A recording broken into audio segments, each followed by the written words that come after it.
gonna need expensive micro SD cards anyway. Nintendo's clearly banking on that. Also, oh yeah, just like Sony's banking on the fact that you have to buy an SSD because you can't fit the majority of your PS5 games on it. But who am I to complain, right? they're really pushing their online subscription service Oh, really? hard. That Oh, new okay. C button for chat and the emphasis on co-op games basically force you into paying monthly fees. Features that Oh are yeah, just like Helldivers 2, even though the game is free on Steam, I have to pay a monthly fee just so I can access the game that I purchased on PlayStation 5, which also happens to be a cooperative game, like you've mentioned. totally free elsewhere, like voice chat or Oh backwards yeah, you're right. It's free on Steam, Helldivers 2, but it ain't free on PlayStation. compatibility, are now locked behind Hold on, what? Backwards compatibility's locked behind a paywall? Hold on, what? emphasis on co-op games basically force you into paying monthly fees. Features that are totally free elsewhere, like voice chat or backwards compatibility, Are you serious? The Switch 2 is backwards compatible with the Switch 1. What are you talking about, Daily Hub Ranks? Are you serious, bro? I'm very shocked as to why nobody's calling this woman out in her comment section. Bro, you don't even make sense, man. Just admit that you're a PlayStation fangirl, bro. You a grown woman engaging in console war behavior, and what's even more laughable about it, you're wrong in what you're saying. are now locked behind a paywall. Oh, it's locked behind a paywall, you know. Really? Backwards compatibility is locked behind a paywall? When did you find out this information? Nintendo took notes from Xbox and Why we keep using Xbox as an excuse, considering that Xbox gives you the upgrades for free? If anybody they copied Daily Hub Ranks, it was Sony. What are you talking about, bro? And aren't you the same people that spent $10 on upgrades for Days Gone and Last of Us? And y'all gonna sit there and thought it was because of Microsoft. How is it Microsoft when they gave you the upgrades for free? That doesn't make sense. Like, you guys keep using Microsoft as this scapegoat every time Sony and Nintendo are doing something anti-consumer in the community. PlayStation's worst habits, but somehow made it even stingier. Then there's the prices. Nintendo's now charging $80 for digital games and up to $90 for physical ones. Like, seriously? That's way higher than the standard $70 we've all begrudgingly accepted. Yeah, which Sony pushed themselves. I find it so funny that these PlayStation fanboys want to have the audacity to talk about Nintendo with their $80 price games when you guys have also accepted the fact of spending $70. Don't use Game Pass Ultimate owners as an excuse, because let's not forget, you guys have advocated for buying your games. So these are things that you guys have co-signed on, and now you people have a problem with it. Well, go, like I said, or should I say what y'all said, support the developers. Even their cheaper games start at $70, which, let's be real, still isn't cheap. And the new physical games are just downloads disguised as cartridges. So no resale value, no... You want to talk about resale value? You know what, man? And as this video goes on, you guys are going to start to realize, man, that this girl is on a severe case of pony dust, bro. Because the more she keeps going on with this video, the more and more she starts not making sense. Offline play just feels kinda messed up, you know? And who suffers most? Regular folks and families, Nintendo's main customers. Imagine dropping $450 on... Imagine upgrading from a PS4 to a PS5, and Sony charging you extra to get better graphics and frame rates on every single game you already own. That's exactly what they did, though. What are you talking about? Because the last time I remember Call of Duty Ghost, they charged you $10 for the better version on PS4. So what are you talking about? If anything, Microsoft and Sony did this way before Nintendo even came up with the idea. As far as I'm concerned, what are you talking about? Or picture this. Say you upgraded your GPU from an RTX 3060 to a beastly 4090. Now the difference is you can't use that argument because the Nintendo Switch 2 is a next generation portable console from them. You're comparing a PS4 to a PS5. Yeah, that is a generational leap. No different than what we're seeing with the Switch 2. I mean, maybe not in comparison to us and what we've been playing, but still, in regards to the portable gaming hardware, yes. Does that make sense? So you using that as an argument, saying, well, it's like an upgrade. No, an upgrade would be similar to what you have, a PS5 going to a Pro, playing the same exact games that you're doing now. Nvidia's like, hey, want ray tracing and 4K now? Pay us more money first. Like, oh, really? Ain't that the reason why you picked up the Pro? Bruh. You know what, man? You know, you guys like GameStop, you see? You know, I'm starting to think this person's worse than Dreamcast guy. What are you talking about? Ain't that the reason why you picked up the Pro for $800 with a disk drive? Because you wanted those enhancements? And now you guys out here bashing Nintendo gamers for doing the same thing y'all did with y'all console? That's exactly... It's the hypocrisy is all I'm saying. What's happening with Nintendo's new Switch 2. They're literally planning paid upgrades for some Switch games to unlock stuff like better graphics. Well, guess what? If I don't buy the Pro, I can't get these extra little modes that the Pro got. Well, there you go. You get what you paid for, right?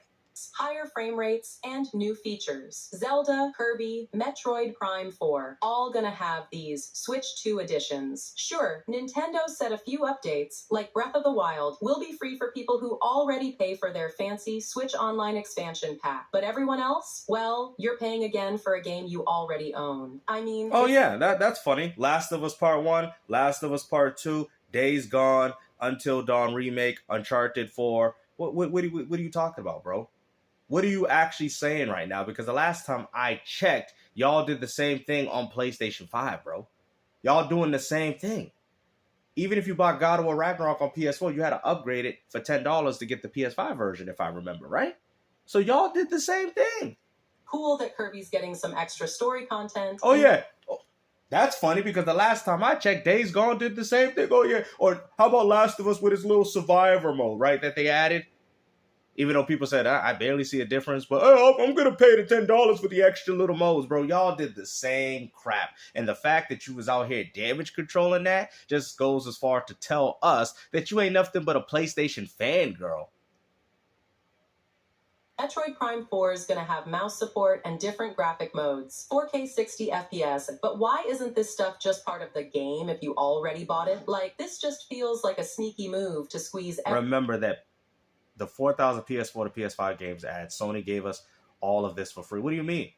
If you're talking about backwards compatibility, it's still on the Switch. What are you talking about, bro? You're acting as if you're paying for the Switch 2 backwards compatibility, and that's not true. Every last penny out of fans who've already supported Nintendo for years. I can't believe this. Nintendo's offering some free updates too, like Super Mario Odyssey and Pokemon Scarlet. But let's be real, the big, exciting stuff, like HDR, full graphical upgrades, new storylines, is hidden behind a paywall. Just like Days Gone and The Last of Us Part 2 with the survivor mode was hidden behind a paywall. The PS5 Pro upgrades hidden behind a paywall. Matter of fact, let's also talk about the fact that they shined up Bloodborne a little bit, not much, still 30 FPS, mind you. But guess what? That's locked behind a paywall. What are you talking about, bro? I find it so ironic that the same people bashing the Nintendo Switch are the same people that did the same exact thing on PlayStation.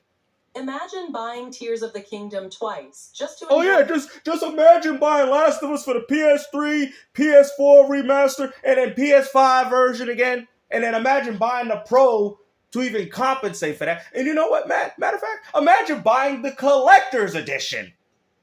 Bruh, I don't want to hear it, bro. I don't want to hear it.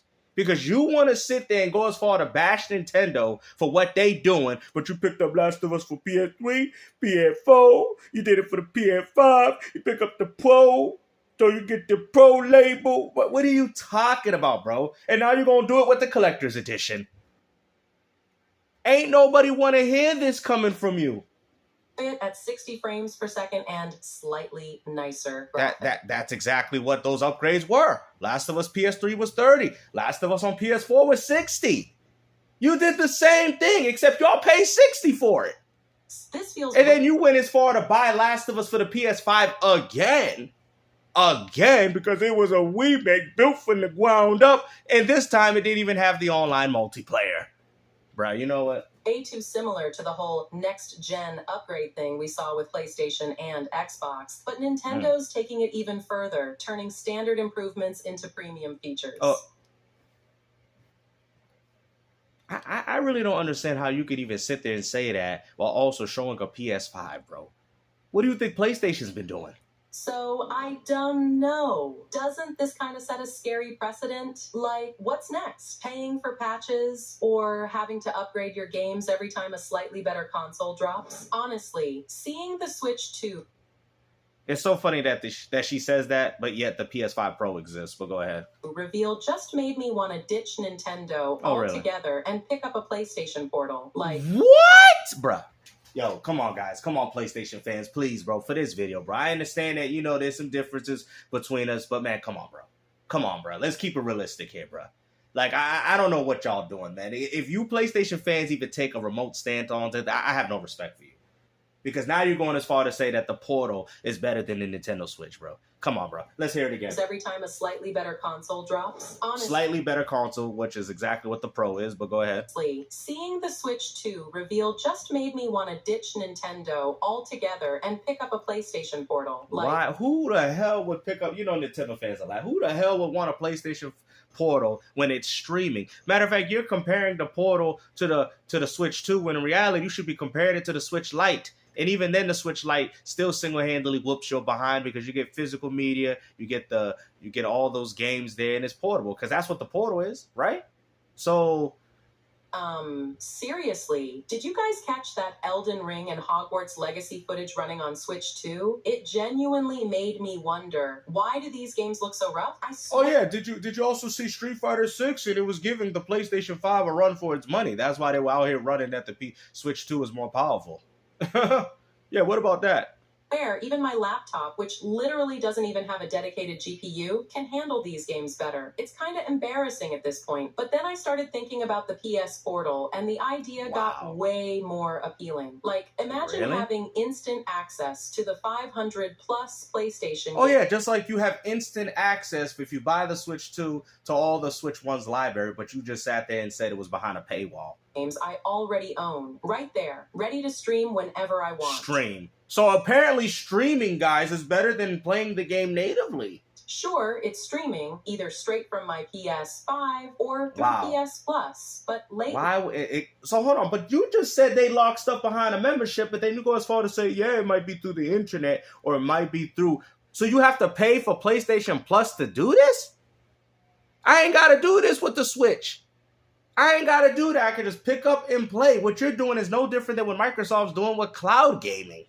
So many games don't even require a console nearby anyway. And honestly, PlayStation's Remote Play is way better than most people realize. Wow. I tested it on my phone and laptop, and it was surprisingly good. Not flawless, sure, but... Yeah, but guess what? The Switch 1 is flawless because it's a native experience. If you've got decent internet... Oh, so now I need internet. Something that I have to... You know what, bro? Didn't you have a problem with Xbox with DRM and now you out here defending it with Sony? Like, I'm so confused. Because now all of a sudden you're defending streaming over playing a game natively. She even goes as far to say that the Steam Deck is even worse than the Portal. It looks super crisp, almost native. No, it's not almost native. Cut the crap. Cut the D-batch crap. It's not even close to native. Certainly miles better than... And like you said, you need an internet connection to be able to even do that.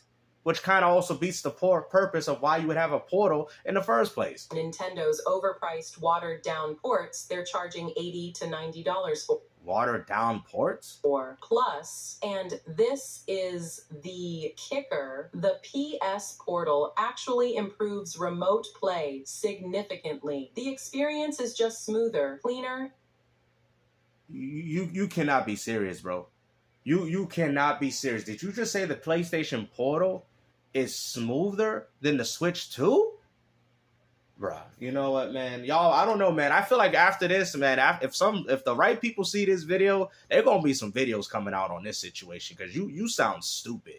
And feels way closer to gaming directly on a PS5 compared to streaming through your phone or laptop. It's like Sony quietly nailed something Nintendo keeps fumbling with their half-baked attempts at portable gaming. I don't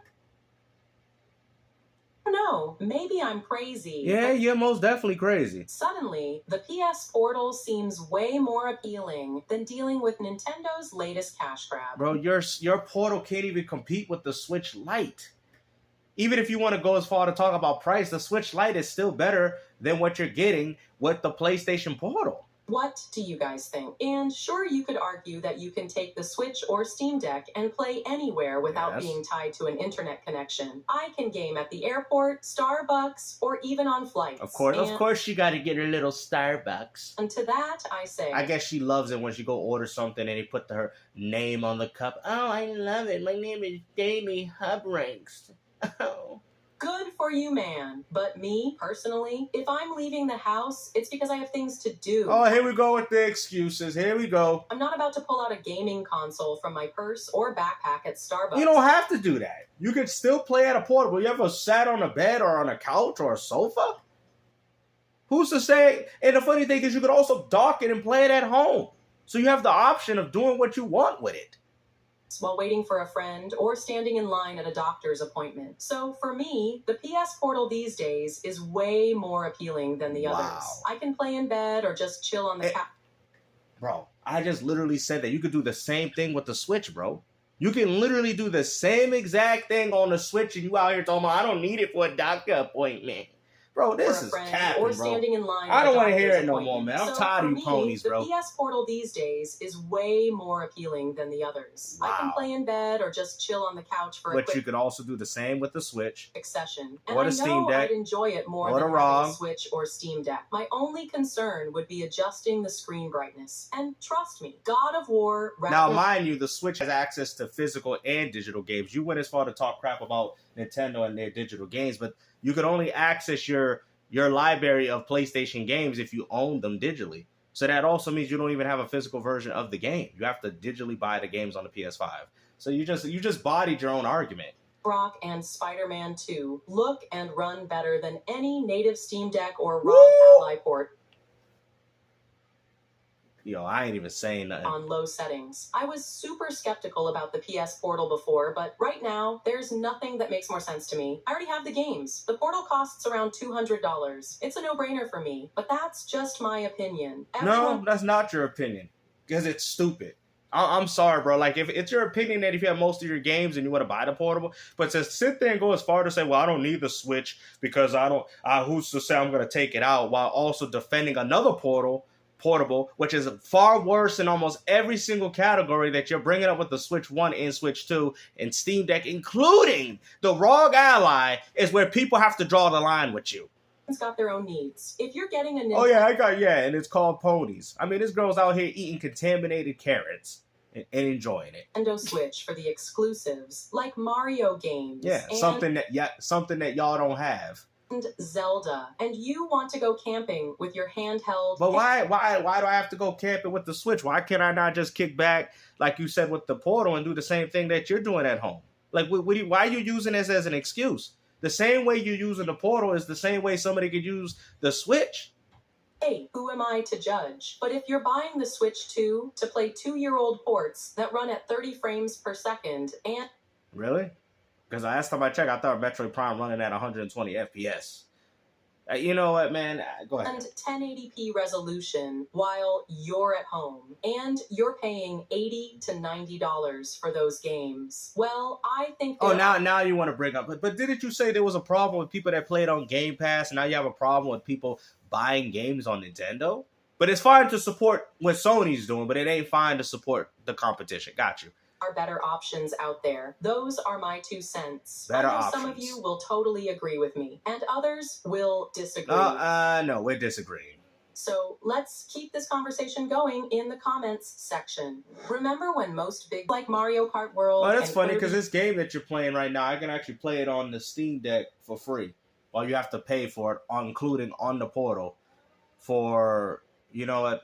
And the Forgotten Land launching at $80 or higher. Yeah. Some physical versions are creeping toward $90. This isn't random. It's Nintendo seeing how far they can push it before... Oh, really? Because the last time I checked, Sony started it first. But go ahead. Players push back. Well, Matthew Ball, the CEO of a...